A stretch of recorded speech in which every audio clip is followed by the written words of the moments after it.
Bom dia, gente. Vocês estão me ouvindo?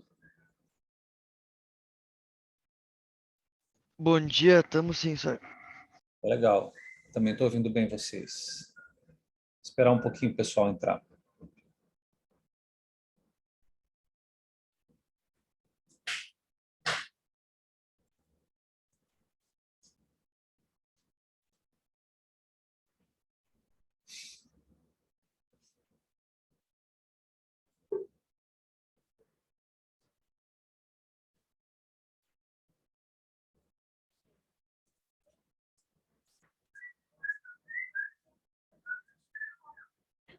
Bem, gente, com relação ao que ficou pendente do nosso encontro de ontem, eu dei uma olhada aqui e encontrei 8 alunos e alunas que não foram incluídos naquela listagem que vocês me mandaram ontem, tá? Então, o que eu vou fazer? Eu vou entrar em... Eu não sei se algum desses 8 está aqui hoje ou estará, tá? De qualquer forma, eu vou procurar falar com esses alunos e alunas para saber se eles estão, de fato, acompanhando, né, as aulas, se eles pretendem participar da atividade de avaliação do seminário.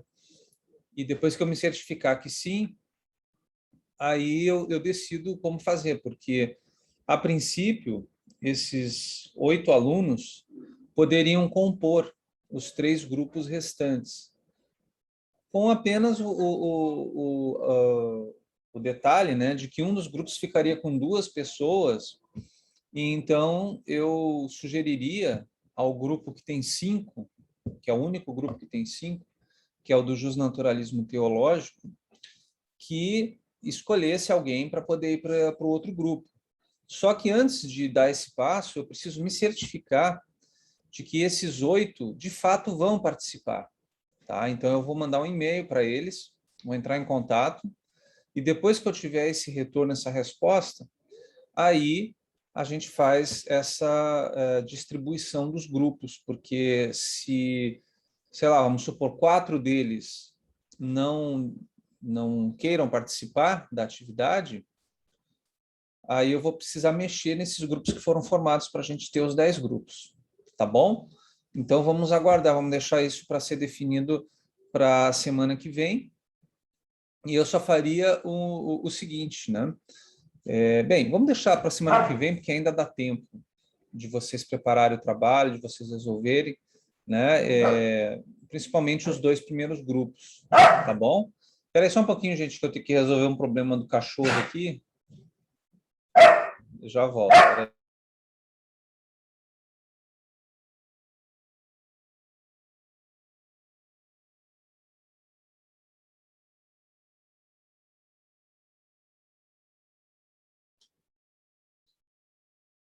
Pronto. É que eu tenho 2, um grande e a outra pequenininha, filhote, que fica incomodando o mais velho. Ele fica latindo, se queixando. Então, expulsei eles daqui de cima, eles vão ficar brincando lá embaixo. Gente, então tá. Então, vamos agora dar início, tá? A um novo assunto, a um assunto que vem sendo tratado, que será tratado de forma mais sistemática, acompanhando o argumento do livro de introdução ao direito, que está desse assunto, que está em vários livros de introdução, na verdade, mas dentre aqueles disponíveis, eu acho que esse tem uma linguagem acessível, organiza bem o assunto, e, claro, tem algumas coisas que não trata, outras que trata de uma maneira questionável, mas vamos utilizar, sim, para a gente ter um pouco a ideia desses assuntos que normalmente são tratados em introdução ao direito, que é importante a gente visualizá-los, tá? Então, assim, agora a gente vai trabalhar algumas características conceituais relacionadas à norma jurídica, tá? A gente vai focar mais na forma de manifestação do fenômeno jurídico. Até aqui, o nosso objetivo central foi perceber o direito como um fenômeno social e discuti-lo desse modo. Agora, a ideia é a gente pensar um pouquinho nessa forma aplicada do fenômeno, que é o aspecto normativo. Existem muitas coisas, muitas teorias, muitos livros, muito esforço científico em torno da definição do que caracteriza a norma jurídica, do que a diferencia de outras normas sociais. E a gente vai trazer algumas informações básicas, necessárias, fundamentais sobre esse assunto, tá bom? Então, a primeira coisa que a gente pode dizer nesse tema mais amplo, que é chamado de normas jurídicas e outras normas sociais, é identificar um setor da vida, né, um setor dos fenômenos sociais, que a gente pode chamar de, o autor, o Beccioli, chama ele de mundo ético, ou de ética. E aqui é importante a gente ter claro que a palavra ética é uma palavra que tem vários sentidos possíveis. Se vocês forem ao dicionário pesquisar e verem lá o verbete da palavra ética, vocês vão ver que tem várias definições. Certamente, na aula de filosofia, não sei se vocês estão tendo filosofia geral neste semestre, acho que sim, né? Vocês estão tendo? Sim, aham. A gente está tendo, sim. Pode ser que o professor, a professora tenha trazido um pouco essa questão de fazer, por exemplo, uma diferença entre ética e moral. Mas, assim, só para deixar claro, o sentido que nós vamos trabalhar aqui para essa palavra ética é um sentido bem geral, bem amplo, que não é bem o sentido que está presente no senso comum quando essa palavra é utilizada. Normalmente, quando é que a gente usa essa palavra? O que vocês acham? A palavra ética. Me deem exemplos assim de uso. Usamos para algo que é considerado correto, ético? Isso, boa, Isabela. Exatamente, esse é o sentido mais comum, né? Quando a gente pede, por exemplo, ética na política, ou a gente diz que uma pessoa é ética ou não é ética, a gente, na verdade, está querendo dizer que o comportamento dela é correto, que ela age corretamente, tá? Não é esse o sentido que vai ser estabelecido aqui para definir esse universo que o autor chama de mundo ético, dentro do qual o fenômeno jurídico estaria inserido. O sentido que ele utilizará é um sentido bem mais amplo que esse. É simplesmente indicar aquele setor da vida em sociedade que trata dessa questão de qual é a conduta correta a ser adotada. Você, dentro disso, pode ter diferentes avaliações sobre uma conduta, se ela é correta ou incorreta. Vai depender da norma que é considerada, da norma em vigor, da norma utilizada como critério de orientação da conduta, que não é apenas a norma jurídica, né, não é apenas o direito que se volta para essa questão da regulação da conduta. Então, quando a gente fala no universo ético, no mundo ético, ou simplesmente usa a expressão normas éticas como um gênero, né, do qual a norma jurídica seria uma espécie, nós estamos simplesmente indicando esse setor da vida em sociedade que lida com a regulação de condutas. Dependendo da regulação adotada, é que você vai classificar um comportamento como correto ou incorreto. Então, vejam, normalmente a gente usa a palavra ética nesse último sentido aqui, ou seja, você já tem um parâmetro normativo, já tem uma ideia, um parâmetro do que é certo e errado, e aí você vai avaliar o comportamento de alguém de acordo com esse parâmetro, para dizer, esse comportamento é certo ou é errado. Quer dizer, pessoa é ética significa que é certo, pessoa não é ética significa que é errado. Então, a gente está tratando não é nesse sentido, no sentido mais amplo, no sentido de dizer, olha, existe uma esfera da vida em sociedade que lida com a regulação de condutas. Essa regulação pode se dar de várias maneiras diferentes, de formas até contraditórias, de formas até opostas.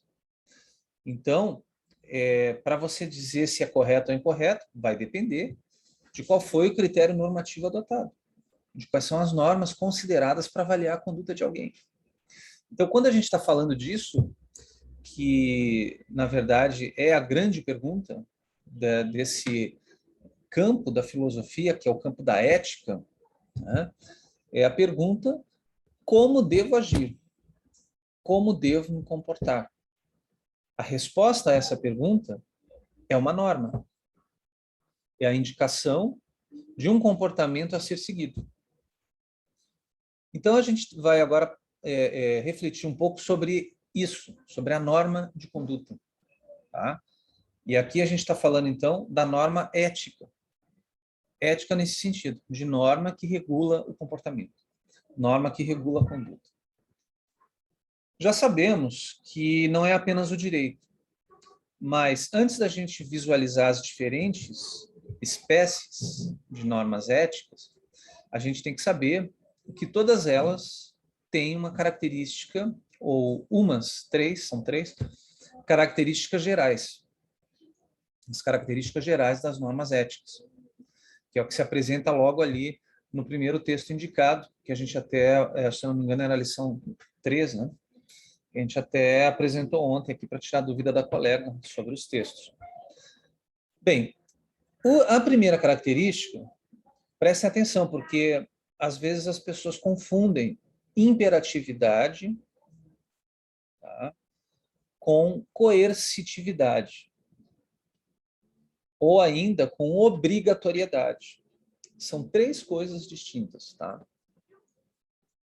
Quando a gente fala de imperatividade, a gente está dizendo o seguinte, que a norma ela é conjugada no verbo imperativo. Ela é um dever ser. Né? Inclusive, tem até uma palavra que talvez você já tenha ouvido ou visto em algum lugar, que é a palavra deontologia. Tem a palavra deontologia e tem a palavra ontologia. A palavra ontologia, ela indica um dos ramos centrais da filosofia.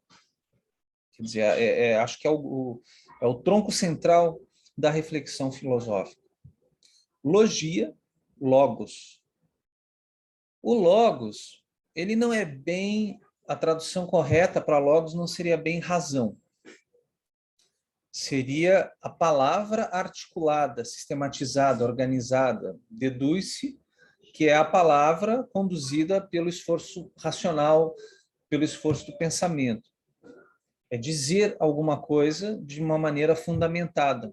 Um pouco o sentido, né, da palavra logos. Ontos quer dizer ser, essência, verdade, o que caracteriza um fenômeno sobre o qual estamos debruçados.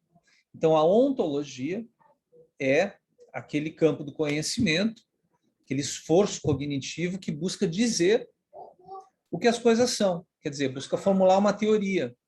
Né? A teoria é justamente a tentativa de dizer, escrever, falar, constituir uma explicação, uma fundamentação para identificar um fenômeno ou alguma coisa que necessita de mais reflexão e estudo do que simplesmente a impressão que nós temos com os sentidos, né?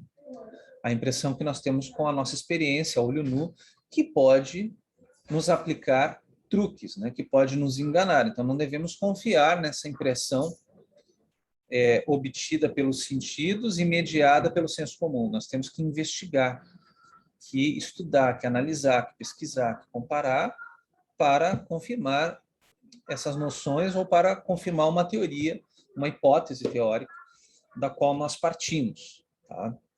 Então, isso é a ontologia. Normalmente, quando a gente está no campo da ética, a gente traz a ideia, a palavra deontologia. Né? O deontos, que é o dever ser, como deve ser. Quando a gente estabelece que alguma coisa deve ser de um jeito, é porque ela pode ser de outro. Senão, não faria sentido você estabelecer o dever ser.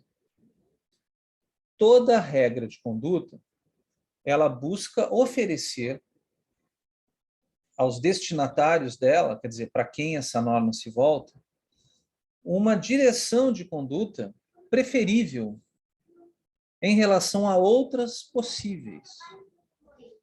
Esse é o sentido da palavra imperatividade, né? É imperativo, quer dizer, você deve agir assim e não de outro modo.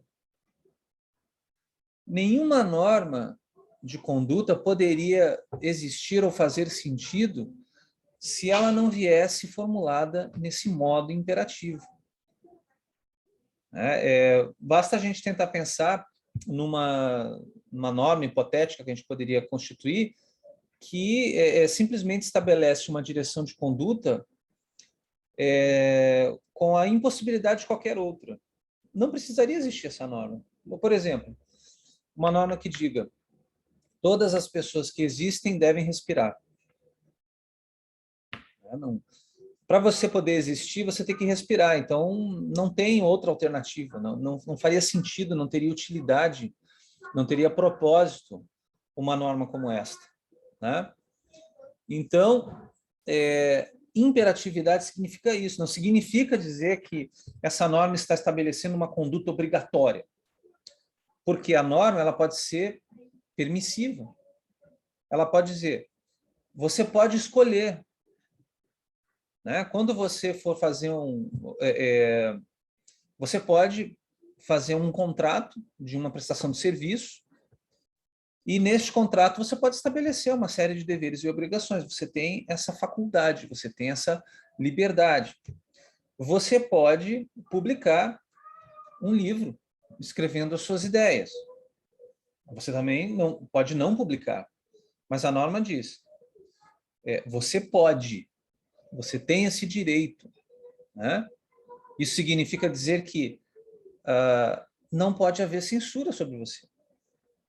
Agora, ao mesmo tempo, existem limites. Todo direito estabelece algum limite, né? Então, você escreve um livro, mas você não pode escrever um livro que, por exemplo, estabeleça uma posição racista, discriminatória em relação a outros povos, outras etnias, outros grupos sociais, como o Supremo decidiu num caso que ficou muito célebre, muito conhecido, que eu vou retomar com vocês quando a gente falar sobre princípios lá na frente, que foi o caso Elvanger, um editor do Rio Grande do Sul, que publicou um livro que fazia apologia do nazismo e que considerava os judeus, reforçava a ideia de que judeus seriam pessoas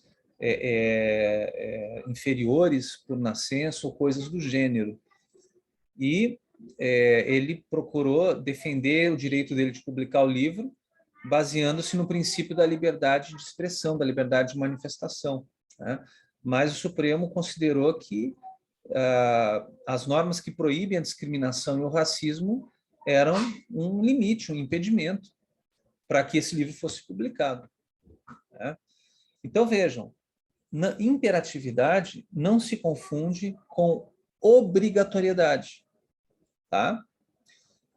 O obrigatório é uma modalidade de regulação da conduta. Você pode regular a conduta dizendo que ela é proibida, que ela é obrigatória ou que ela é permitida. Mas em todas essas modalidades está presente o modo imperativo. Todas as pessoas devem respeitar o direito de alguém publicar um livro ou não. Sempre tem uma formulação imperativa, né? Você se quiser, poderá fazer isso, né? Então, essa norma ela entra em choque com a que diz que não pode. É uma limitação da regulação da conduta, né? Eu poderia proibir. Se eu permito que faça, então é uma opção diferente de proibir. Mas em todas essas opções, se está estabelecendo uma direção preferível em relação a outras. Se está estabelecendo um dever ser. Imperatividade também não se confunde com coercibilidade, que é a possibilidade do emprego da força. A gente vai ver isso depois. Tá? Mesmo uma norma por trás da qual não exista nenhuma aplicação, vamos pegar, por exemplo, uma norma religiosa e moral, porque isso a gente vai ver depois. Muitas normas de conduta, elas são ao mesmo tempo religiosas, morais e jurídicas. O que vai diferenciar se estamos num departamento ou no outro são algumas coisas que nós vamos ver depois, mas não o conteúdo normativo em si, né? A gente pode, por exemplo, perceber que a norma não matar ela é, ao mesmo tempo, uma norma moral, que eu espero que seja compartilhada por todos aqui. É uma norma religiosa, está no Decálogo, inclusive, né, dos 10 mandamentos, e é, ao mesmo tempo, uma norma jurídica também. O que vai diferenciar se você está na religião, no direito ou na moral, não é o conteúdo normativo, é uma outra coisa que depois a gente vai tratar, a gente vai falar, é o nosso assunto, né, que a gente vai começar a desenvolver a partir de agora. Então, você pode pegar uma norma que pode ser vista como religiosa e moral ao mesmo tempo, que diga o seguinte: você deve ajudar os mais necessitados. Se você encontrar uma pessoa na rua te pedindo comida, você tem a obrigação moral de dar a ela, se você tem condições, se você tem disponibilidade de fazê-lo naquele momento. Mas e se você não cumprir essa norma? Você não vai ser preso em flagrante por causa disso. Até porque não há nenhuma norma jurídica que obrigue as pessoas a fazerem isso, né? Há normas que estimulam, que protegem, e que você pode, por exemplo, obter isenção fiscal, se é uma instituição falando, se você funda uma associação sem fins lucrativos, e tem vários aspectos que podem se aproximar dessa ideia. Mas se eu não der uma esmola na rua, eu não vou sofrer uma sanção por causa disso, mas nem por isso essa norma deixa de ser imperativa. Porque se eu considero essa norma como uma norma importante, que me faz sentir culpado se eu não a cumpro, que me pesa na consciência se eu a descumpro, ela tem a imperatividade. Ela diz, você deve dar a esmola. Isso não quer dizer que ela é coercitiva ou que ela está te indicando necessariamente uma conduta obrigatória. Nesse caso específico, sim. Está dizendo, você é obrigado a fazer isso, essa é a norma moral. Tá? Agora, eu poderia ter uma outra norma que diga, olha, você, sempre que desejável, é legal que você conceda esmola, mas se você não conceder também não precisa se ajoelhar no milho e se chicotear de noite em casa por causa disso. Né? Essa é uma norma que já não tem esse caráter de obrigatoriedade tão forte, mas ela traz a imperatividade. Ela diz, olha, preferível essa conduta. Né? Você também pode não fazer. Agora, está descartada a modalidade que proíbe dentro desse exemplo. Entenderam? Qual é a diferença de imperatividade para coercibilidade e para a obrigatoriedade? É um pouco sutil, às vezes, a nossa tendência quando a gente vê imperativo, o cara é obrigado, né? Não é isso. É uma questão mais estrutural, mais conceitual. Entenderam? Alguém fala, oi, entendi. Sim. Oi, entendi. Valeu. Porque realmente eu me detive um pouco mais, porque o pessoal costuma confundir, né? Então uma sutileza. O resto é mais fácil, tá? Bem, se você tem, então, a indicação de uma conduta, de um comportamento que é preferível em relação a outras, isso significa que faz parte da própria natureza de uma norma de conduta, ou a gente pode chamar também aqui de norma ética, que ela possa ser violada. Se há uma outra alternativa de conduta diferente daquela que a norma prescreve, então ela, desde o início, já se arrisca a ser violada. E justamente por isso é que aqui tem 2 is, vou consertar, é que ela se impõe ao fato contrário. O que é isso, impõe ao fato contrário? Isso aí é apenas para dizer o seguinte, olha, se uma norma de conduta for violada, e elas são violadas, e muito, isso não quer dizer que ela perca sua validade. É isso, ela se impõe, ela permanece diante do fato contrário. No caso, qual que seria o fato contrário? A violação dela. Né? O livro, ele tem uma parte que ele diferencia, por exemplo, no campo das ciências da natureza, na física, se falam em leis, né? A lei da gravidade, a lei da inércia. E essas leis, elas obviamente, não se voltam para regular conduta. Elas tentam identificar regularidades por trás dos fenômenos naturais. E sempre que você se depara com um fato contrário àquela teoria que tenta explicar essa generalidade de fenômenos sociais, isso normalmente representa um baque na teoria. como aconteceu com a física quântica em relação à física clássica, né? Ela contrariou uma série de preceitos da física mecânica clássica, e isso representou uma renovação teórica no campo da física. Agora, quando a gente está nesse setor, que é o setor ético, normativo, né, regulação da conduta, não. A violação da norma, ela não significa necessariamente, e via de regra não significa mesmo, que a norma perca validade. Às vezes até não sei se vocês já estudaram em criminologia a teoria da anomia, o Durkheim, né? Vocês devem ver esse autor em sociologia, em criminologia, duas disciplinas que acho que vocês estão fazendo, né? Vocês já viram a teoria da anomia com Durkheim em criminologia ou não? Só para saber. Acho que ainda não. Ainda não.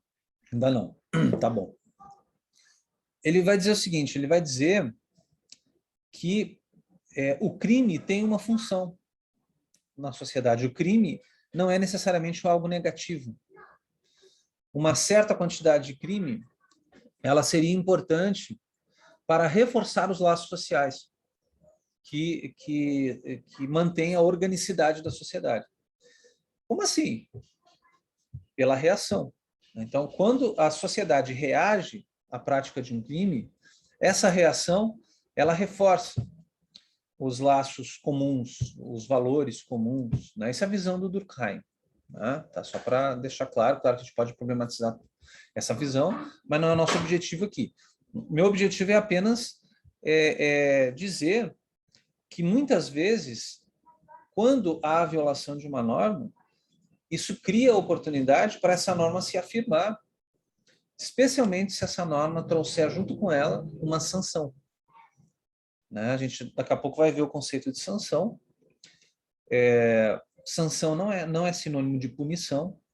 Você pode ter uma premiação como sanção também. Tá? Tanto num caso quanto no outro, o objetivo da sanção é garantir o cumprimento da norma. Então tem lá a norma de trânsito, mantenha-se no limite de velocidade. Se você descumpre, você pode ser multado. Se você cumpre e não tem nenhuma multa, você ganha um desconto no IPVA. Tanto um caso quanto o outro, você tem uma norma que procura garantir o cumprimento de outra. Então, essa norma, quando ela entra em ação, é exatamente porque houve, no caso principalmente da sanção punitiva, né? É porque houve uma violação da norma. Ou, se for o caso da sanção premial, como a gente chama, houve um cumprimento da norma, um cumprimento exemplar. Então, como não houve fato contrário, também é uma maneira da norma se reafirmar. Bem, mas é claro, né, que no limite, se uma determinada norma de conduta ela começa a ser descumprida repetidamente e de uma maneira generalizada na sociedade, isto poderá indicar, sim, que essa norma está perdendo a sua validade, que o modo de ver as coisas naquele departamento, vamos dizer assim, os costumes, os valores, de um modo geral, mudaram a ponto de considerar aquela norma desnecessária ou equivocada. Durante algum tempo, esteve em vigor um artigo do Código Penal que previa o crime de adultério. Na medida em que o adultério deixou de ser visto como uma questão criminosa, uma questão horrorosa, e passou a ser algo até normal e comum, né? Na medida em que se saiu um pouco daquele parâmetro de forever, ever, né? e de que as pessoas têm o direito de serem felizes e de buscarem relacionamentos que efetivamente elas possam ser elas mesmas, né? E que elas possam construir uma vida em comum com alguém compatível, e que não é fácil encontrar alguém assim. No começo, a gente acha que vai encontrar um grande amor a cada esquina, mas depois você vê que é difícil encontrar, né? Pessoas com as quais que possam viver sob o mesmo teto, vamos dizer assim. Então, passou-se a ser mais tolerante com essa situação de adultério. E isso perdeu o sentido de ser classificado como um crime, e essa norma entrou em desuso. Quer dizer, antes dela ser revogada pelo Poder Legislativo, depois lá na frente a gente vai falar de revogação, ela entrou em desuso. Desuso. É uma palavra só. Tá? D-E-S-U-S-O. Desuso. Na verdade, o que está acontecendo aqui? Uma norma costumeira prevalecendo sobre uma norma legal. Depois a gente vai falar nas fontes do direito, tá? É um outro tópico nosso aqui na disciplina, de normas consuetudinárias, que são as costumeiras, e da norma legal, que é a principal fonte formal de direito no nosso sistema. Então, resumindo, imposição ao fato contrário significa que, quando a norma for violada, ela não perde a sua validade, às vezes até ela pode reafirmar essa validade, mas que sim, é possível que no limite, que é muito mais um caráter de excepcionalidade do que um caráter regular, uma norma ela perca a sua validade por uma reiteração, uma repetição generalizada do fato contrário, ou seja, da sua violação, porque ela, na verdade, se revela atrasada, descabida e ultrapassada. Tá? Então, essas são as 3 características gerais que vocês vão encontrar em todas as normas éticas, sejam elas morais, religiosas, jurídicas ou de trato social. Tá aqui. Espécies de normas éticas. Tá? Bem, primeira coisa que eu quero dizer sobre isso é o seguinte: nem sempre houve essa divisão. Tá? Primeiro ponto. Se a gente for, por exemplo, no berço da civilização ocidental, a Grécia, nós vamos ver que lá não havia separação entre essas 4 espécies normativas. É uma coisa só. Né? A norma religiosa era, ao mesmo tempo, jurídica, norma moral não fazia muito sentido diferenciar também, e a regra de trato social estava misturada com tudo isso. Então, era uma geleia geral, assim, era uma coisa só. Essa diferenciação de direito, moral, religião, principalmente, tá? Foi um processo histórico que veio se construindo no Ocidente de um determinado modo. Ali atrás é uma filha minha que, certo, quer perguntar alguma coisa. O que foi, Rafa? Não fica assim, filha, é perigoso.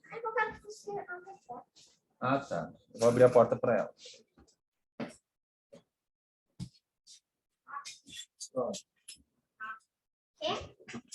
Pode deixar, não tem problema. Tá. Então, gente, ela sempre gosta de aparecer na aula, Rafael. O que é religião, qual o papel dela, qual o lugar dela, moral também, o que significa isso, né? E o direito, por que o direito tem que ser diferente da religião e da moral? Isso é um processo histórico. Não é algo que sempre existiu. E mais, não é algo que se dá da mesma forma em todos os lugares do mundo. Né? Para a cultura ocidental, é muito forte essa ideia do Estado laico e do direito separado da religião. Mesmo sendo forte a ideia e tendo, né, um fundamento histórico que sustenta essa separação, resultado do período medieval e do iluminismo, mesmo com isso acontecendo, a gente tem, nessas sociedades, hoje, um processo muito forte de, vamos dizer assim, de atravessamento entre a esfera religiosa e a esfera jurídica. Mas ainda se estabelece o fundamento, inscrito em grande parte, em quase praticamente todas as constituições, e nos tratados internacionais também, do direito que as pessoas têm de terem a liberdade religiosa, de escolher a religião que quiserem, ou de não terem religião alguma. O direito que a pessoa tem de acreditar ou não que exista Deus ou que existam entes ou fenômenos que as religiões descrevem que existem, né? Então, só que existem países que não fazem isso. Né? Existem países que têm uma estrutura fundamentalista, que adotam uma religião oficial, como, por exemplo, acontece no Irã, né, como acontece no país que esteve em evidência recentemente, que é o Afeganistão, né, e em outros países. Então, é importante ter isso claro. Isso aí não veio da ordem natural das coisas, não caiu do céu essa diferenciação entre essas espécies de normas éticas, tá? Então, a gente vai ter aqui tentar construir um parâmetro que diferencie. Isso é uma primeira tarefa. Se as normas jurídicas se colocam como normas éticas, o que faz elas se diferenciarem das normas religiosas, morais e das chamadas regras de trato social? O livro traz uma pequena definição e eu vou aqui situar para vocês brevemente um parâmetro para a gente diferenciar, mas a gente vai discutir essa diferenciação a partir de alguns outros critérios que o livro também apresenta e trabalha, para a gente chegar numa conclusão mais elaborada ali na frente. Se eu não me engano, a gente vai conseguir fazer isso na segunda aula da semana que vem, né? Na aula de terça-feira. Então, claro, norma religiosa vem dessa palavra religare. E o religare traz a ideia de uma conexão com as origens, de onde viemos e também para onde iremos, né? Aí depende da crença que cada um tem, ou se você tem ou não uma crença relacionada a isso. E para que as pessoas possam se aproximar mais desse princípio original, que alguns dão nome de uma entidade, de uma força, de alguma esfera transcendente ou divina, via de regra, todas as religiões estabelecem que é importante que as pessoas sigam uma determinada conduta em sociedade, né? Que elas, então... só para avisar, eu vi que tem umas mensagens ali no chat, só que como eu estou fazendo exibição um modo de exibição aqui do PowerPoint, e eu uso duas telas, tá? Tem uma tela maior aqui, que é para onde normalmente eu olho, e o computador, o meu note aqui embaixo. Então, eu não sei o que acontece quando eu boto em modo de exibição do PowerPoint, o cursor ele fica preso na tela de cima, tá? E aí eu tenho que tirar do modo de exibição para poder acessar os controles do Zoom. Enfim, resumindo, eu não estou conseguindo ver o chat, tá? Então, se vocês quiserem falar alguma coisa, fazer alguma observação, falem, levantem a mão, tudo, e aí eu paro de falar e vocês falam, tá? Só para dizer isso, se alguém botou Oi, alguma... professor. Pode falar. Eu tinha perguntado se é certo dizer que o Estado é laico, mas a nação não. Bem, para isso, a gente precisa diferenciar Estado e nação, tá? Nação é um conceito que começou a ser construído a partir do século XIX, depois, portanto, que os estados modernos já tinham mais ou menos se organizado e estabelecido, né, no período moderno. Ainda que alguns estados viessem a se formar durante o século XIX, como aconteceu com a Itália, como aconteceu com a Alemanha. Tá? Nação, para colocar mais clara a diferença, o Estado ele aponta para uma unidade política, para um sistema político de organização de um certo grupo social num determinado território. E a característica do Estado moderno, em contraposição a outras formas de unidades políticas anteriores, que normalmente a gente estuda em ciência política, tem até uma classificação, não sei se vocês já estudaram formas de Estado ao longo do tempo, da história, tem uma classificação que normalmente se trabalha em graduação, que é a de Estado antigo, que são os grandes impérios, Egito, Mesopotâmia, Babilônia e tal, a cidade-estado, que é o modelo grego, e aí entra um pouco nessa ideia de a polis romana, que vai se transformar no império, o Estado medieval, que muita gente questiona essa expressão, porque, na verdade, a Idade Média foi uma mistura de unidades políticas diferentes, convivendo, né, e disputando, muitas vezes, o poder no mesmo território em relação às mesmas pessoas, e o Estado moderno. Né? Na verdade, toda essa diferenciação é para poder identificar uma regularidade, uma característica que está na base do Estado moderno. Então, aí sim a gente trabalha povo, território, soberania, né? Principalmente o conceito de soberania, que caracteriza a ideia de que tem um direito único em vigor dentro de um certo território, de autodeterminação, de que tem um governo, de que esse governo ele ele pode se manifestar de forma absolutista, mas que dentro de uma expectativa mais democrática, com valores liberais, seria necessário que existissem outros poderes, né? A ideia da tripartição dos poderes, enfim, são várias coisas, tá? Que estão situadas dentro do que a gente chama de Estado, mas que envolvem um tipo de organização política que até hoje a gente chama de Estado moderno e que cabe várias versões distintas aí dentro. Você pode ter o Estado absolutista, o Estado liberal, o Estado social, fala-se agora num Estado pós-moderno, num Estado neoliberal, enfim, tem várias versões, possibilidades, Estado do bem-estar social, também o welfare state, mas tudo isso está dentro desse modelo chamado de Estado moderno. Já nação indica a ideia de que dentro do Estado moderno deveria ter-se uma certa unidade cultural, que essa unidade cultural seria a expressão quase que anímica, né, espiritual, de um povo, de uma cultura. E esse conceito de nação tenta identificar algumas manifestações desses povos que os caracterizariam de uma forma peculiar e os diferenciariam de outros povos, né? Aí se tenta usar a língua, aí até a religião muitas vezes é usada como algo que caracteriza, mas se a gente prestar atenção, ainda mais num mundo tão globalizado, mundializado, com o desenvolvimento de tecnologias de informação e com aspectos culturais que atravessam fronteiras, né? É sempre uma questão meio difícil, né? Você encontrar uma unidade cultural que possa resumir o que é a identidade, por exemplo, de um brasileiro, de um alemão, de um italiano.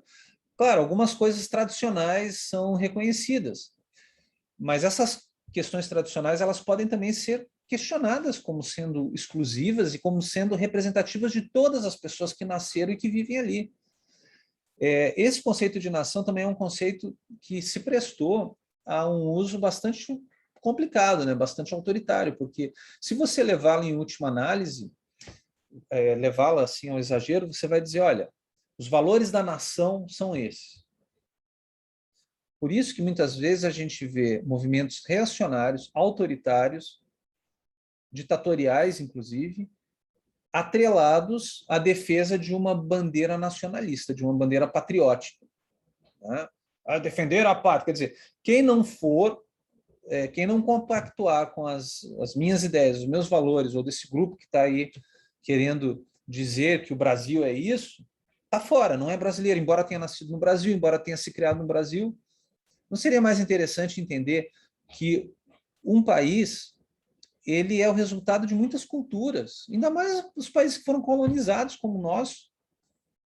Já tinham aqui vários povos indígenas, depois vieram os povos africanos escravizados, e ainda os povos europeus, e ainda toda uma construção que surgiu de dentro dessa realidade ao longo de séculos, né?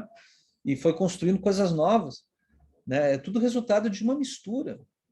Então, é difícil isso, né? Mas é uma discussão interessante, que tem, sim, um sentido importante, mas que a gente deve olhar sempre com algum cuidado, né? Porque se você leva ao exagero, dizendo, o Brasil tem uma cultura, primeiro você tem uma cultura já é complicado. Então, esta é a nossa nação, né? Então, muitas vezes, quando se apela aos valores da nação, já tem até um apelo nisso, né? Como se dissesse, olha, vamos defender essas coisas aqui. Quem não defender está contra a gente, é inimigo.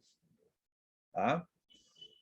Então, assim, só para fazer essa ponderação, sim, nação e Estado são coisas distintas, mas há um processo histórico de querer identificar em cada Estado a existência de uma nação. Né? No caso do Brasil, eu lembro, agora está passando, eu não estou vendo essa novela, gente. Né? Eu passei da época de ver novela, tinha uma época que eu via até quando eu era moleque, tá? Agora não vejo mais televisão. Né? Mas tem essa novela sobre Dom Pedro II. Não sei se vocês sabiam, o Dom Pedro II era um cara que se preocupava com isso. Ele dizia, não, o Brasil tem que ter uma expressão cultural própria. Né? Ele queria identificar o que só o Brasil tem e outros países não têm. Principalmente porque, na virada do século, e antes, né, teve essa feira de Paris, que ficou muito conhecida na virada do século, mas antes da virada do século tinham feiras anuais, nas quais, que aconteciam na França, nas quais cada país apresentava a sua cultura, né, o seu folclore, as suas tradições, né, se apresentava como uma nação. E o Dom Pedro II, ele estimulava o que ele entendia ser a expressão nacional do país. E aí é que teve assim, um grande investimento do poder público na época, por exemplo, no indigenismo, né? Os romances indigenistas, José de Alencar, né? Esses caras todos que vocês estudaram no ensino médio, mas percebam que a construção do indígena é uma construção idealizada aí. Né? O Brasil tem um indígena, então a gente, de alguma maneira, está ligado a eles, né? Mas não contavam a história complicada, né? De massacre dos povos indígenas, de escravização, de desprezo, né? Que continua, infelizmente, ainda em vigor no nosso país. Né? Então, só para trazer um pouco sobre essa questão da nação, e a questão religiosa, então, ela pode estar associada a essa ideia de nação. Né? Não falta quem invoque isso. O Brasil é o maior país católico da América Latina. Daqui a pouco não vai ser mais, né? Porque daqui a pouco o número de evangélicos vai ultrapassar o número de católicos, se é que já não ultrapassou. Então, isso já muda bastante a cara do Brasil sobre o aspecto religioso. Nós temos também as religiosidades de matriz africana, muitas delas construídas a partir dos escravos brasileiros mesmo, quando eram escravos, descendentes de africanos, e que são religiões muitas vezes discriminadas, né, e perseguidas. Enfim, tem todo um espectro relacionado à questão religiosa no Brasil extremamente interessante. Né? Tem um ramo do conhecimento sociológico, que é a sociologia das religiões, que é super interessante. Mas o que nos cabe aqui trazer é a ideia de que acabou ficando como um legado histórico e que está esculpido na nossa Constituição a ideia de que a norma religiosa ela é uma norma que não deve ser encampada pelo direito, que ela é uma norma diferente da norma jurídica, né? Que ela envolve uma relação das pessoas que têm uma determinada fé, que têm uma determinada religião, com uma esfera de transcendência, de divindade na qual elas acreditam. E que, a partir dessa esfera, da existência e da adoção dessas normas, as pessoas seguiam autonomamente a sua conduta na sociedade para se aproximarem mais daquela esfera, daqueles princípios, daqueles fundamentos. Né? Ou seja, ficou essa ideia de Estado laico. Então, quer dizer, religião é uma questão de foro íntimo, é uma questão pessoal que você pode ter ou não ter e que, se você tiver, você vai procurar observar, né, de acordo com o que é estabelecido. As normas morais, por sua vez, é como se fossem uma norma religiosa desencantada, né? Ou seja, também seriam normas que... Vejam como está forte aqui a ideia de indivíduo, né? A escolha. Eu tenho liberdade de credo. Então, eu escolho se eu quero acreditar ou não e no que eu quero acreditar. Eu tenho esse direito. Né? E eu também tenho o direito de ter princípios próprios, pessoais, sobre como eu devo me comportar. Né? E isso normalmente está associado à ideia de uma norma moral, que a pessoa tem na sua consciência, que não necessariamente é algo fruto de alguma religião ou que esteja associado a uma fé ou ao exercício de uma determinada fé, mas simplesmente é um princípio pessoal, né? Um valor que orienta a tua conduta em sociedade.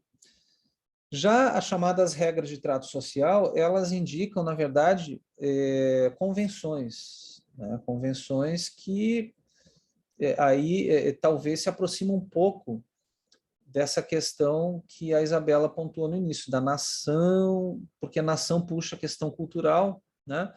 Então, regras de trato social também. Então, dependendo do país que você está, você tem uma série de regras de etiqueta, uma série de regras de tratamento das pessoas que mudam de lugar para lugar, né? Chamadas regras de trato social, que independem de você aderir a uma religião ou a determinados valores, né? É algo que é praticado, que é um costume, não necessariamente que tenha uma aplicação jurídica, né? Então, você não vai ter uma regra jurídica obrigando as pessoas a se cumprimentarem, por exemplo, mas existem regras jurídicas que dialogam com as regras de trato social, como, por exemplo, a regra questionável, ao meu ver, mas que ainda se exige, de que você, para entrar, por exemplo, no plenário do STF, do Supremo Tribunal Federal, as mulheres têm que estar usando algum tipo de paletó, um taillé, por exemplo, e os homens também, nem que seja um casaco. Não pode entrar de camisa social, nem que seja uma camisa Prada, assim, que vale uma fortuna. Claro, não é essa aqui, né? Essa aqui é bem baratinha. Tem que estar usando uma determinada vestimenta. Isso é uma regra interna do tribunal. Se não tiver vestindo paletó, não entra, né? Então, aqui você tem alguns pontos de contato, mas, via de regra, as normas de trato social, elas não são necessariamente, não são jurídicas, né, necessariamente. Eu tenho, por exemplo, um amigo de Santa Maria, o Rodrigão, né? O Rodrigão, ele nunca tinha saído do Rio Grande do Sul, ou saía pouco, né? Aliás, como muita gente também, isso é uma coisa forte, a gente percebe, por exemplo, férias de verão, muita gente no Rio Grande do Sul prefere ir para as praias aqui do que sair, nem que seja para ir para Santa Catarina, né? E ficar aqui nas praias do Rio Grande do Sul, né? Enfim, tem gosto para tudo, né? Tô brincando, né? Tem praias bonitas também aqui, embora não sejam muitas, mas tem. E de qualquer maneira, um espaço que a pessoa tem a casa dela, fica sossegado, fica ali vendo o tempo passar, e é muito bom fazer isso de vez em quando. Mas, enfim, o Rodrigão, então, não tinha nenhuma experiência internacional. E ele foi para Paris, foi visitar a França, ficou assim, maravilhado com tudo que ele viu lá, mas ele voltou dizendo para mim que os parisienses eram muito mal educados, né? Aí eu falei, eu só fiquei imaginando o que aconteceu. Eu perguntei, mas o que houve, Rodrigão? Me conta aí. Aí ele me contou o seguinte, que ele chegava no hotel feliz da vida, né, de estar na França e tal, de ter visto a Torre Eiffel. E aí ele entra no elevador e ele, como é um rapaz de boa educação, que foi bem educado em Santa Maria, ele entrava no elevador e dizia, uma senhora que ele nunca tinha visto na vida, sorrindo, né, gastando todo o seu francês, ele dizia para ela, bonjour, madame, bonjour. Não sei se falava desse jeito, mas algo parecido. E aí a mulher olhava para ele assim, né, com uma cara de estranheza, assim, né, se encolhia toda, ficava braba num canto. Ele dizia, pô, mas que mulher mal educada, além de não me responder o bom dia, não sorria, ela fica aí com essa cara fechada. Falei para ela, Rodrigão, é diferente, né? Aqui para nós é um gesto de boa educação, um gesto de simpatia, você cumprimentar uma pessoa desconhecida. Lá em Paris, se você se comunicar com uma pessoa desconhecida gratuitamente, como você fez, isso pode ser visto como algo muito invasivo, né? Algo que a pessoa não está afim de conviver e falar com uma pessoa que ela não conhece. É uma outra forma de conduta social que você não está habituado, mas é assim, você tem que entender isso, que os lugares são diferentes, né? Então, são regras de conduta, de etiqueta, de tratamento, né, que não são necessariamente religiosas, morais, nem jurídicas. É por isso... Agora, ô Sor, Fala, nas Carolina. Olimpíadas, agora, quando a Raíssa Leal, ela ganhou, ela ficou em segundo lugar, ela foi abraçar a menina que ficou em primeiro, e era uma chinesa. E aí ela abraçou a menina, assim, tipo, na emoção, e a guria ficou toda desconfortável, e aí parece que ela não gostou, mas não é que ela não gostou, é porque elas não estão acostumadas com esse tipo de gesto que a gente tem. É meio engraçado até as fotos. Exatamente, ótimo exemplo esse. Inclusive, outros hábitos também que os chineses têm. Agora, por conta dessa questão da pandemia, quando a pandemia irrompeu, eu estava, acho que eu comentei isso com vocês, eu estava fazendo pós-doutorado em Barcelona, e eu via lá, tem muito chinês, né? Muitos chineses lá, e todos eles de máscara há muito tempo. Há muito tempo. Na China eles usam máscara, bem antes de ter surgido a pandemia. Eu tive a oportunidade de ir uma vez em Pequim ou Beijing, para um congresso de criminologia que teve lá, e muita gente mesmo usando máscara.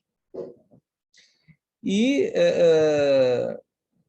isso tem a ver com uma forma de conduta, de comportamento, de entendimento muito diferente dos ocidentais, de um modo geral, que fazem questão de mostrar o rosto, que entendem que isso é uma maneira de você afirmar a tua identidade também, e já os chineses não teriam tanto problema quanto isso. Não sei, teria que explorar mais esse argumento, mas isso tem um filósofo sul-coreano, o Byung-Chul Han, que tem textos fantásticos, né? E ele estava teorizando sobre isso, né? Dizendo que os europeus tinham mais dificuldade de usar máscara, vinham com muita resistência a isso, porque entendiam isso como uma descaracterização da sua individualidade, e já os chineses não tinham nenhum problema com isso, né? E inclusive usavam. Eu lembro, eu andando de metrô lá em Barcelona, e eu via todos os chineses de máscara, eu pensava comigo mesmo, né? Tinha a menor ideia do que estava por vir, né? Pensava comigo, nossa, que exagero, né? Poxa, né? Tudo bem, tem uma gripe aí e tal, mas a gente não tinha a menor ideia, também não estava sabendo ainda do nível, da gravidade, né? Do contágio e do que significava essa pandemia que a gente está vivendo. Bem, mas bom exemplo, Carolina. Então, gente, eu falei aqui um pouco, tá? Sobre as características, o que seriam mais ou menos essas espécies, para a gente ter uma noção. Mas agora a gente vai ter a oportunidade de problematizar um pouco essas ideias, essas noções mínimas sobre o que hoje se apresentam como normas religiosas, morais, de trato social e jurídicas, fazendo uso, tá, desse ponto aqui, que são os critérios. O livro usa notas, tá, mas é no mesmo sentido de critérios. Critérios distintivos entre as normas éticas, e a gente pode chamar também as normas éticas de normas sociais. Tá? Tem alguns textos que usam essa expressão. Falam normas jurídicas e outras normas sociais. Tem, inclusive, um texto que eu quero passar para vocês na semana que vem, do Roberto Lira Filho, que se chama Normas Jurídicas e Outras Normas Sociais. Tá? Aí ele está usando normas sociais nesse sentido de normas éticas. Quer dizer, ele está querendo apontar para normas jurídicas e normas religiosas, morais e de trato social, para problematizar essa diferenciação. Existe um autor brasileiro que acabou criando uma marca, né, dentro desse assunto, que é o Miguel Reale, que é referido por muitos autores de introdução ao direito. E o Miguel Reale, ele propõe que, através da análise desses critérios, é possível se chegar a uma característica que somente a norma jurídica teria e as outras não teriam. Essa característica, o Miguel Reale chama de bilateralidade atributiva, que é esta daí. Para entendermos o que é a bilateralidade atributiva, contudo, temos que analisar os outros critérios, tá? E depois que a gente entendeu o que é a bilateralidade atributiva, discutir se de fato ela é ou não uma característica exclusiva da norma jurídica. Então, é um pouco esse caminho que eu vou fazer agora com vocês. O primeiro critério que se propõe é verificar se a norma em questão, a religiosa, moral, trato social e jurídico, se ela é uma norma autônoma ou heterônoma, tá? Naquele esforço de tentar diferenciar umas das outras. Embora esse critério aqui não seja suficiente na visão do Reale, e o Bettioli segue, né, o script do Miguel Reale, para estabelecer o que é exclusivo da norma jurídica, essa diferenciação nos traz uma série de informações importantes, tá? E isso é verdade.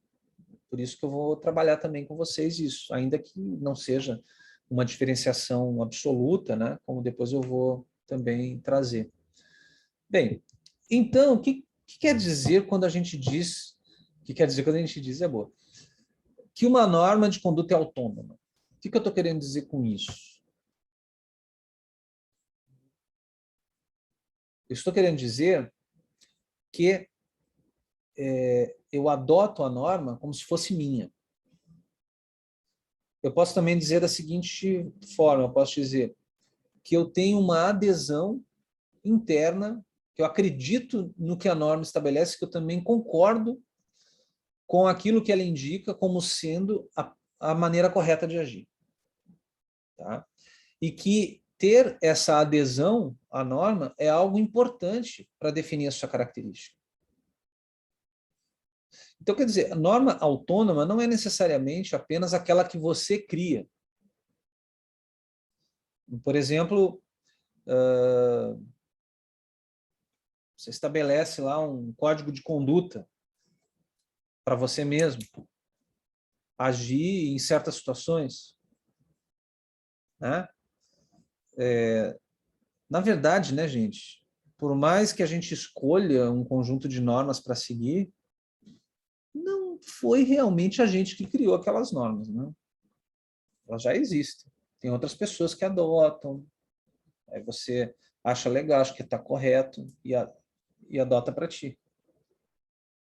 Né? Isso já problematiza um pouco o conceito de norma moral como uma norma individual. Quer dizer, ela é individual porque você tem que aderir a ela pessoalmente. Mas isso não quer dizer que é só você que faz isso. Não quer dizer que você criou do nada aquela norma. Ela já existe, já é um fenômeno social. Normalmente as nossas normas pessoais, sejam morais ou religiosas, ou seja, as nossas normas autônomas, elas são compartilhadas por outras pessoas que convivem com a gente. Dentro de um mesmo lugar, dentro de uma mesma unidade cultural. Existem várias unidades culturais dentro de um país, né? Então, se a gente pensar bem, tanto a religião quanto as normas morais não são necessariamente um fenômeno individual. São um fenômeno coletivo, né? Tem uma criação coletiva, tem uma densidade histórica por trás delas. Se nós pensarmos no que é esse indivíduo, né, o que é só a gente, não é mais ninguém, a gente vai também perceber que os nossos gostos, preferências e opções não são só da gente, né? A gente não inventou essas coisas todas. Claro que a gente faz escolhas, mas outras pessoas também já fizeram essas escolhas. E isso não é algo criado do nada. Né? E tem a ver com um processo coletivo de socialização, de criação, de convivência. De tal maneira que muitos gostos, valores, opções não são só daquela pessoa, por mais que ela entenda que isso é o que a define. Isso nos faz refletir um pouco sobre o conceito de indivíduo, porque a noção de indivíduo ela é a base central das estruturas modernas, né? Tanto jurídicas quanto políticas. Essa noção de uma vontade coordenada racionalmente, de um livre-arbítrio, né, que já vem de um longo processo de depuração do período medieval. O cristianismo trouxe consigo a ideia do livre-arbítrio, que não estava muito presente na cultura clássica, né? E esse encontro entre a cultura grega e a cultura cristã, vamos dizer assim, né, são dois ciclos culturais completamente diferentes que se encontram na Europa e durante o período medieval vão lá se estranhando e convivendo, e aí, pum, chega a modernidade, que é uma mistura das duas coisas, né?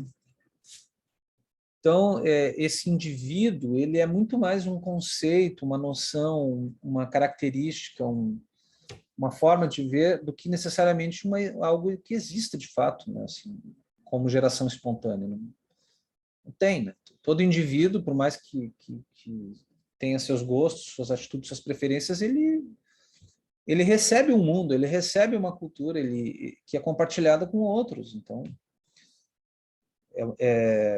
as normas morais são um produto coletivo também. Isso é interessante de ponderar. Mas, sem dúvida, né, nelas está muito mais presente a autonomia do que a heteronomia. Heteronomia, o que é? Heteronomia é quando você não importa tanto a adesão interior à norma. Não importa tanto se você acha que essa norma é correta ou incorreta. O que importa é que você adeque a tua conduta é o que a norma prescreve. É uma norma heterônoma, quer dizer, não foi você que criou, não foi você que escolheu, você nem sequer precisa aderir ao que a norma estabelece. Você pode achar que é uma norma ruim, que seria melhor outra, mas você tem que cumprir. Isso é que é uma norma heterônoma, né, que ela se impõe independentemente, em princípio, da adesão interior da pessoa, dela acreditar ou não. Né? A gente vê, por exemplo, que muitas vezes as regras de trato social, você tem as formas de tratamento dentro da sociedade, quer você goste, quer não, né? E muitas normas jurídicas são apresentadas como heterônomas. Tem até uma frase que acho que deve estar no texto, que diz assim: ninguém é obrigado a pagar um imposto com um sorriso nos lábios. Importa que você pague, você não precisa estar feliz de que está pagando um imposto. Agora, isso não quer dizer que você não possa também pagar, né? Convicto de que é um dever, de que é uma obrigação de todo cidadão pagar um tributo para que ele possa ter acesso a serviços públicos. Né? E, claro, também se sentir com o direito de cobrar dos governantes quando esse serviço público não é oferecido ou é oferecido de uma maneira insatisfatória. Né? E aqui aí vem aquele famoso bordão: afinal de contas, eu pago os meus impostos. Né? Então, mas o fato é que, para que a norma se caracterize, se forme, se cumpre, não é essencial que haja essa adesão.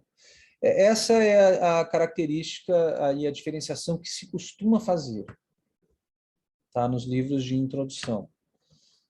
Ou seja, dizer que normas religiosas e normas morais são autônomas e normas jurídicas e regras de trato social são heterônomas. Isso é a tendência.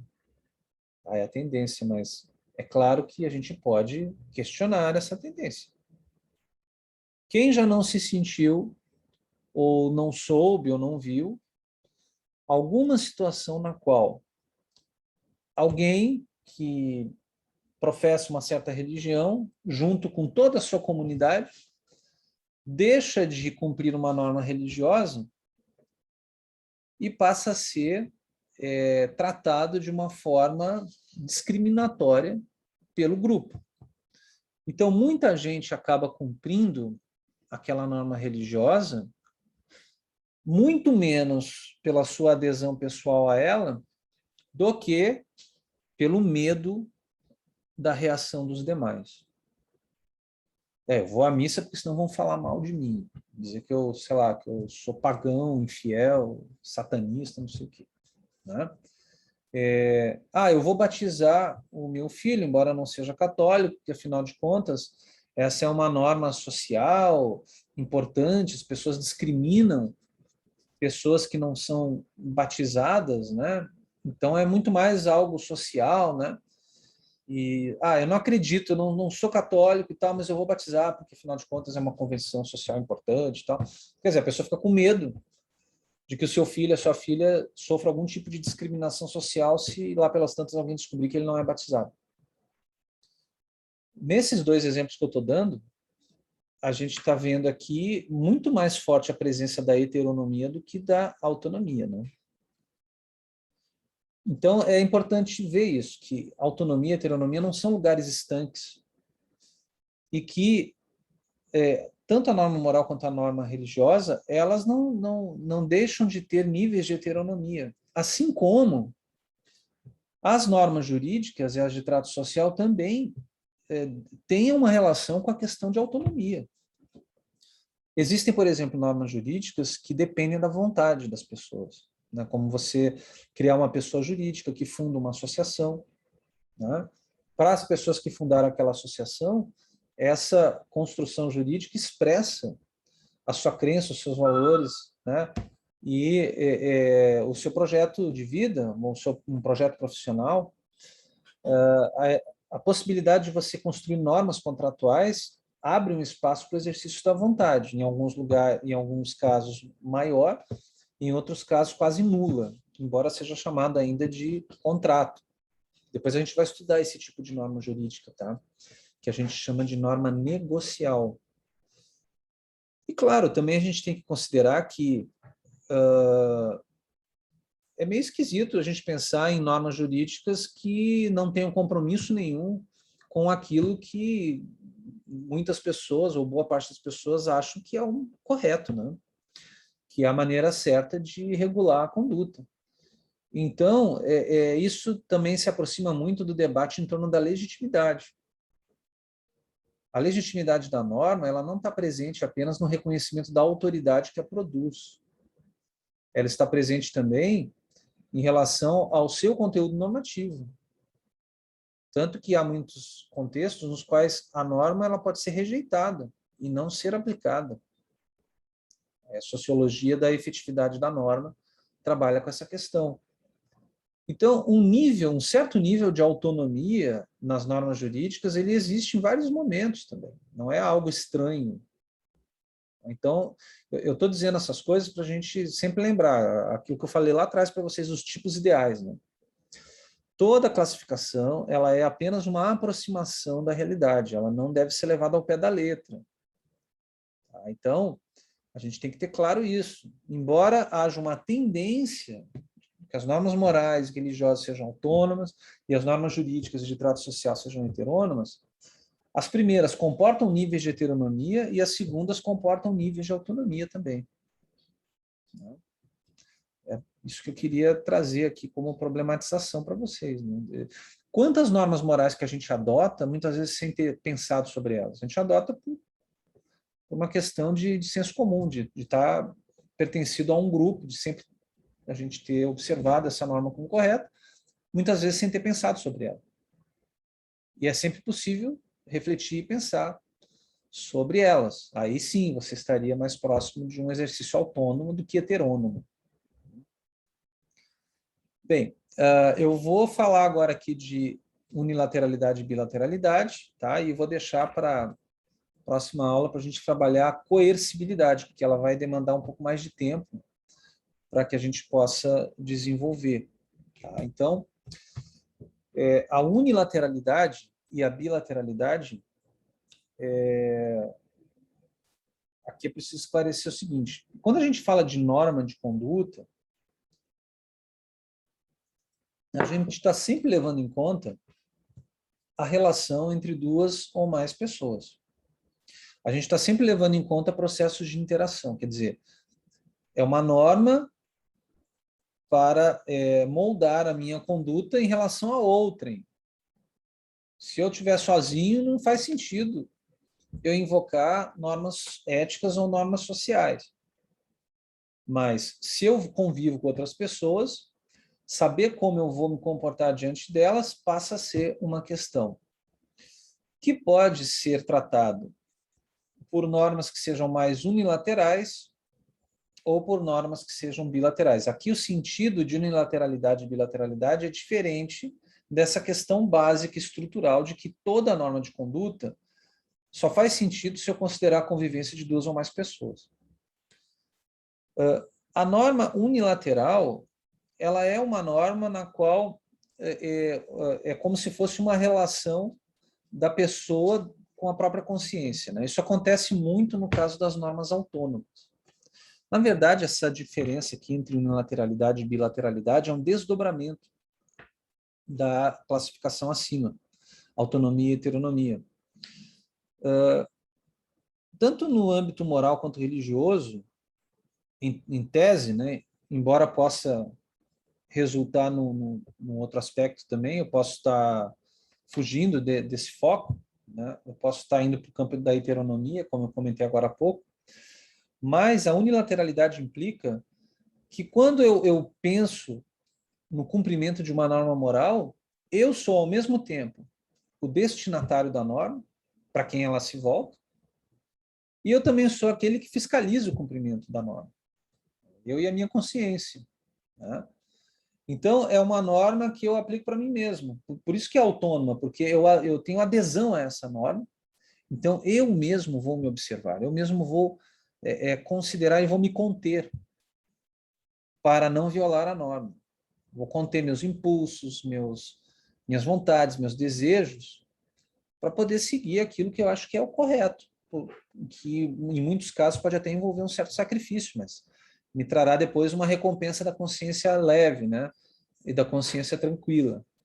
Então, a unilateralidade envolve essa característica de você considerar uma norma para você mesmo.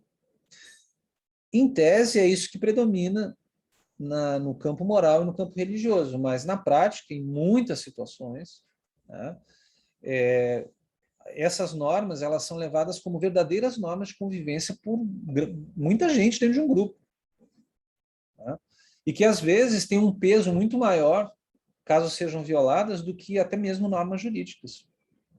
Você pode atrair para si, caso descumpra uma norma moral ou religiosa que é muito valorizada pelo grupo no qual você convive, você pode atrair para si uma discriminação que vai inviabilizar a tua vida ali dentro, né?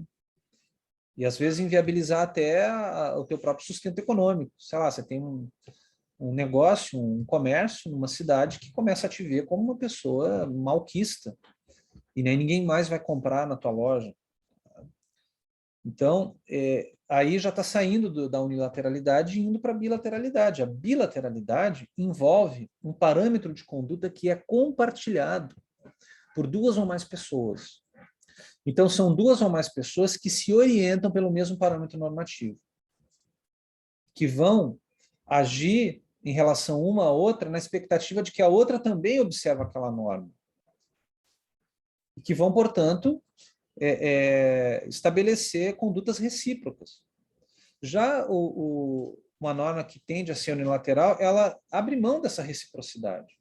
O fato de eu seguir um conjunto de normas religiosas não quer dizer que eu tenho que cobrar dos outros que sigam a mesma religião que eu. O fato de eu seguir uma norma moral, por exemplo, que estabelece a necessidade de ajudar as pessoas mais necessitadas, não significa dizer que eu vou cobrar isso das pessoas que não façam. Né? Agora, a partir do momento em que isso passa a ser uma norma coletiva, que todos adotam como valiosa, aí já começa a ter mais a presença de heteronomia e de bilateralidade. Então, bilateralidade é isso. A norma ela tem que ser compartilhada como critério de conduta por duas ou mais pessoas que convivem. Em muitos casos, norma moral e norma religiosa podem ter essa característica.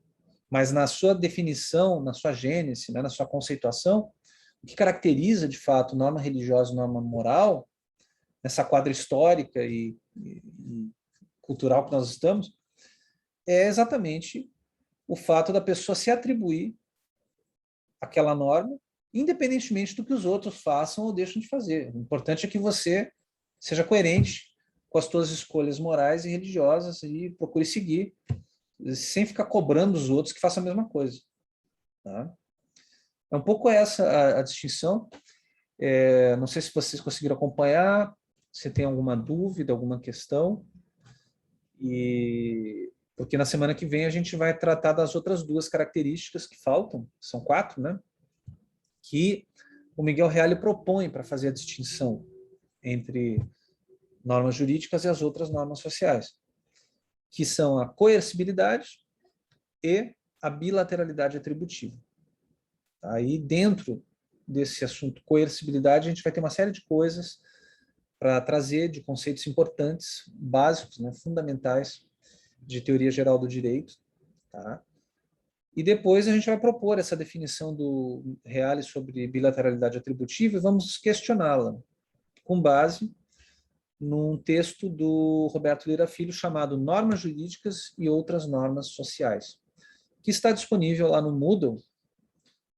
E eu vou colocar, então, para vocês como uma possibilidade de leitura para a semana que vem. É um texto interessante, vale a pena ler. Ele usa uma linguagem mais erudita em alguns momentos e em outros usa a linguagem até de baixo calão, alternando formas diferentes de expressão. E é um texto bem interessante, né? Pegue no dicionário junto para ler, tem algumas palavras difíceis, outras bem fáceis.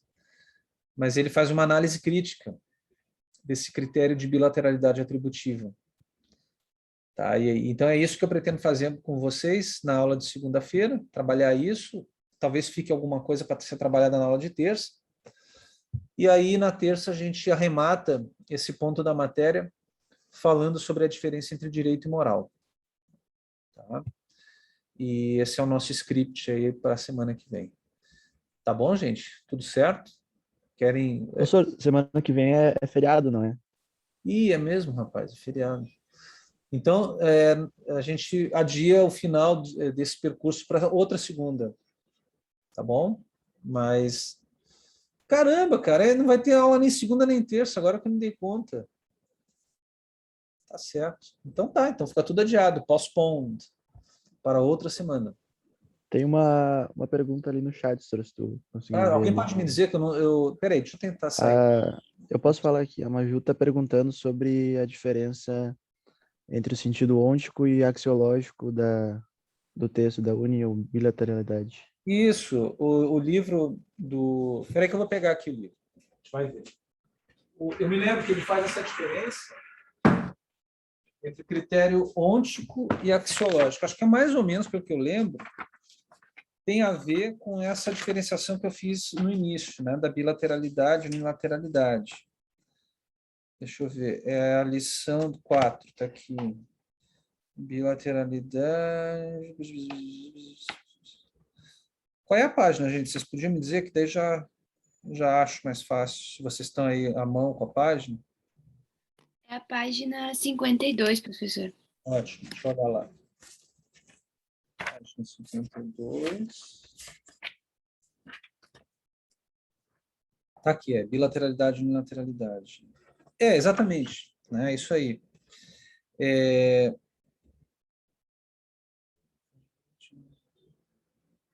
Tá.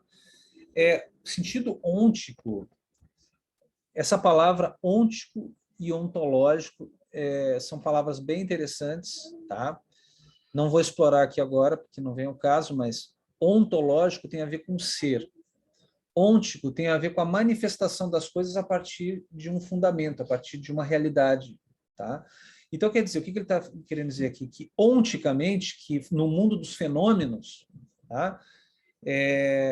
A convivência entre as pessoas se apresenta para nós, com base em alguns fundamentos, né, dos quais nós partimos para existir como sociedade, para entendê-la de um determinado modo. Então, a gente percebe que a relação entre as duas ou mais pessoas vamos dizer assim, o nosso meio ambiente, para falar de um fenômeno social. Todo fenômeno social, ele pressupõe isso, é isso que ele quer dizer, o que ele diz é o enlace social entre duas ou mais pessoas. Esse enlace social é o que justifica a existência de normas de conduta. Né? Só faz sentido eu falar de norma de conduta se eu partir do pressuposto de que eu estou inserido nesse fenômeno, de conviver com outras pessoas em sociedade. Tá? Agora, quando eu vou além, aí é o que ele chama de sentido axiológico, nessa ideia de bilateralidade, eu posso identificar a existência de normas de conduta que se relacionam com a minha própria decisão de como eu vou me comportar em relação aos demais, ou eu posso estar falando de uma norma de conduta que não sou só eu que a considero, mas que é compartilhada por outros e que nos processos de convivência, de interação, essa norma ela é pressuposta por todas aquelas pessoas. Aí você tem realmente um sentido forte da palavra bilateralidade. Tá? Um exemplo claro disso é quando você tem, por exemplo, um contrato com alguém, né? Ou quando você tem uma norma jurídica que é adotada num determinado lugar, que todos seguiam por ela, ou deveriam se guiar por ela. Então, você tem essa bilateralidade claramente estabelecida. Ela é uma norma objetiva, que é compartilhada por duas ou mais pessoas nos seus processos de interação, na sua conduta, no seu comportamento. Já a norma unilateral, não necessariamente. Ela é muito mais resultado de uma escolha pessoal, independentemente de se os outros vão ou não se guiar por aquela mesma norma. Agora, essa diferenciação ela não é tão fácil de ser encontrada na realidade, né? Porque por mais que a gente considere que uma escolha moral ou uma escolha religiosa ela é pessoal, ela tem a ver comigo mesmo, fatalmente a gente cobra das outras pessoas e a gente muitas vezes espera que as outras pessoas se comportem de uma maneira próxima. Então, não é muito fácil, muitas vezes, você discriminar quando você está diante de uma situação de unilateralidade e bilateralidade. Depende muito do caso, depende muito da situação. Tá? Mas essa é a ideia. Bilateralidade como um valor para indicar uma característica normativa, indica uma norma que é necessariamente compartilhada por um grupo e que esse grupo se orienta a sua conduta, a sua convivência a partir dela.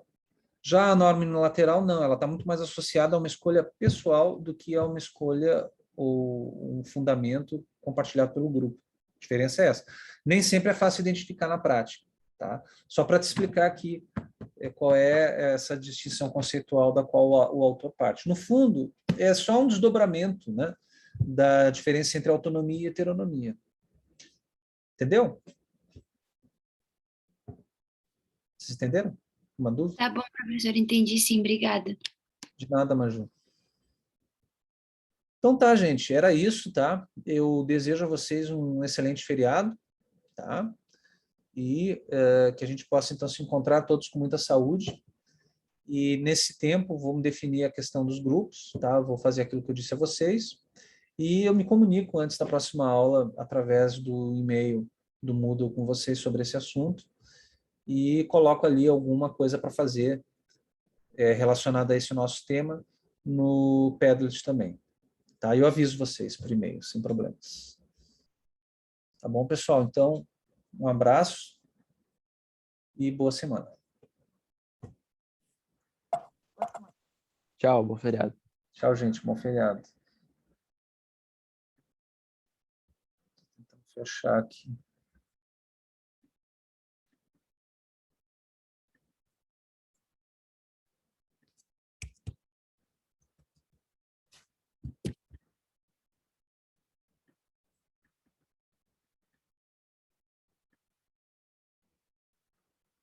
Consegui.